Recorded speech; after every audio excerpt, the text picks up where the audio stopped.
নমস্কার বন্ধুরা, ডলি রন্ধনশালা সবাইকে স্বাগত। আজকে তোমাদের সাথে শেয়ার করব সিমুই রান্নার রেসিপি। সিমুই এইভাবে রান্না করলে দুদিন পরেও কিন্তু জমবে না, ঠিক এরকমই একই থাকবে। তোমরা হয়তো সিমুই অনেক রকমভাবে রান্না করে খেয়েছো, তবে আমি যেভাবে আজকে সিমুইটা রান্না করেছি এইভাবে একবার রান্না করে খেয়ে দেখো। একবার যদি এইভাবে সিমুই রান্না করো তাহলে বারবার এইভাবে বানাতে ইচ্ছে করবে। তাহলে চলো রেসিপিটা আমি কিভাবে বানিয়েছি সেটা এবার দেখে নেওয়া যাক। কড়াইটা একটু হালকা গরম করে নিয়ে আমি কড়াইয়ের মধ্যে চায়ের বড় চামচে 2 চামচ ঘি দিয়ে দিলাম। ঘিটাকে এবারে হালকা আঁচে গরম করে নেব। ঘিটা খুব ভালোভাবে গরম করে নিয়েছি। এবারে আমি এখানে কিছু ড্রাই ফ্রুটস নিয়ে নিয়েছি। এবারে আমি এগুলোকে ঘিয়ের মধ্যে দিয়ে দেব ভাজার জন্য। আমি এখানে ঘি দিয়ে ভাজবো, তোমরা তোমাদের সুবিধা মতো এখানে রিফাইন তেলও ব্যবহার করতে পারো।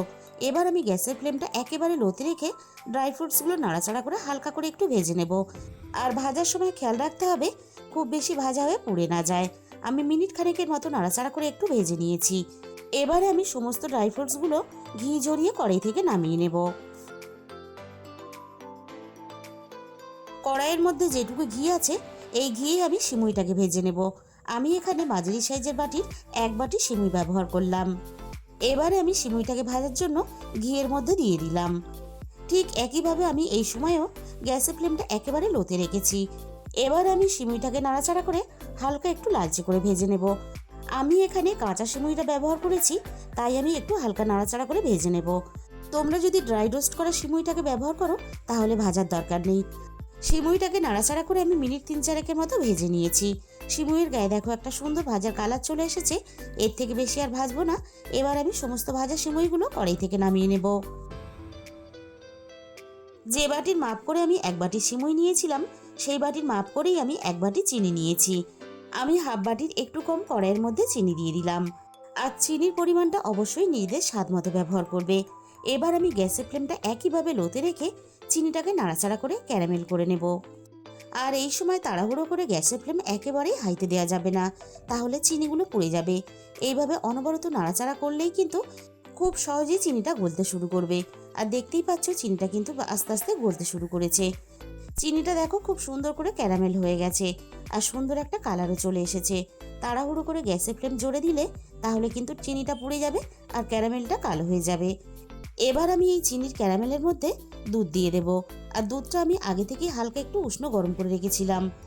আর আমি এখানে 1 বাটি সিমুইয়ের জন্য 1 কেজি 250 গ্রাম দুধ ব্যবহার করলাম। তোমরা তোমাদের প্রয়োজন মতো সুবিধা মতো দুধ বা সিমুই দুটোই কিন্তু ব্যবহার করবে। আর দুধটা দেওয়ার সাথে সাথেই চিনির ক্যারামেলটা দেখো নিচে থেকে শক্ত হয়ে গেছে। এতে কিন্তু কোনো ভয় পাওয়ার দরকার নেই। আস্তে আস্তে এইভাবে নাড়াচাড়া করলেই সুন্দরভাবে চিনির ক্যারামেলটা দুধের সাথে গুলে যাবে, তাই ভয় পাওয়ার দরকার নেই। আমি এইভাবে অনবরত নাড়াচাড়া করে চিনির ক্যারামেলটা সুন্দর করে দুধের সাথে মিশিয়ে নেব।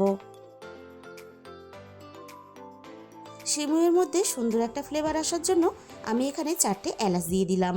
আর এলাচের মুখটা আমি একটু ফাটিয়ে দিয়েছি।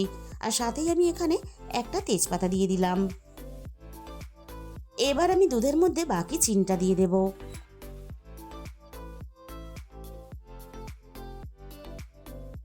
এবার আমি চিনিটা নাড়াচাড়া করে দুধের সাথে খুব ভালোভাবে মিশিয়ে দেব। আর দুধটাকে আমি আরও একটু জাল করে নেব। মিনিট 6-7 মতো আমি দুধটাকে জাল করে নিলাম। আর দুধের কালারটা দেখেই বুঝতে পারছো কতটা সুন্দর এসেছে। এর থেকে বেশি আমি আর জাল করব না। এবার আমি ভেজে রাখা সিমুইটা দুধের মধ্যে দিয়ে দেব। আর সিমুইটা দুধের মধ্যে দেওয়ার সাথে সাথেই আমি গ্যাসের ফ্লেমটা একেবারে লো করে দিলাম, না হলে সিমুইটা জমাট বেঁধে যেতে পারে। এবার আমি এইভাবে অনবরত নাড়াচাড়া করে দুধের সাথে সিমুইটাকে খুব ভালোভাবে মিশিয়ে দেব। সিমুইটা আমি ভালোভাবে মিশিয়ে দিয়েছি। এবার আমি সিমুইটাকে রান্না হতে দেব। মিনিট 2 মতো আমি সিমুইটা রান্না করে এবার আমি ভেজে রাখা ড্রাই ফ্রুটসগুলো দিয়ে দিলাম।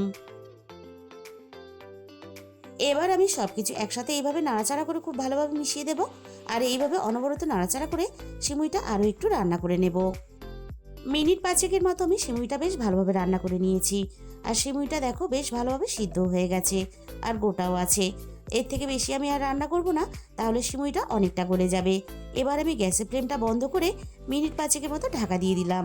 মিনিট 5 পরে আমি তোমাদের সামনে পরিবেশন করে দেখিয়ে দিচ্ছি। দেখো সিমুইটা কতটা সুন্দরভাবে রান্না হয়েছে। এইভাবে রান্না করলে দুদিন পরেও কিন্তু সিমুই জমবে না। তাহলে বন্ধুরা, আজকের এই রেসিপিটা ভালো লাগলে ভিডিওতে একটা লাইক করে দিও আর নিজেদের বন্ধুদের মধ্যে শেয়ার করে দিও। আর যে সমস্ত নতুন বন্ধুরা এখনও পর্যন্ত চ্যানেলটা সাবস্ক্রাইব করনি, এরকম নতুন ঘরোয়া সহজ রেসিপি পেতে আমার চ্যানেলটা সাবস্ক্রাইব করে আমার পাশে থাকার অনুরোধ রইল।